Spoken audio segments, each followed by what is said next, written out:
Заев најверојатно дома во Струмица си го чува стариот телефон, кој може да открие дали обвинетите во рекет му пишувале на премиерот. Сепак, дали знаел за изнудата на пари, која се вршила врз Орце Камчев, барем за сега, јавноста нема да дознае. Обвинителството смета дека немало потреба се провери мобилниот на првиот човек на владата, кој премиерот го смени, откако беа објавени разговорите со руските пранкстери, што се совпаѓа со периодот кога беа притворени Боки 13 и Зоки Кичеец.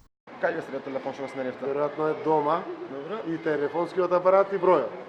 Телефонот е исклучен, апсолутно не се користи повеќе, јас го користам единствениот нов телефон и нов телефонски број што види.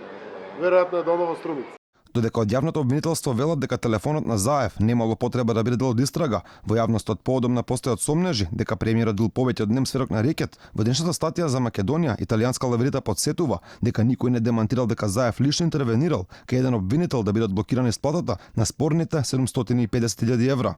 За време на целиот ден, никој ниту политички, ниту судски не се обиде да интервенира и да го демантира фактот дека Заев лично дал наредба за одблокирање на парите во корист на Боки 13. И никој не објасни како тоа една господја во години, во една европска земја, може така едноставно да повлече од шалтер 750.000 евра.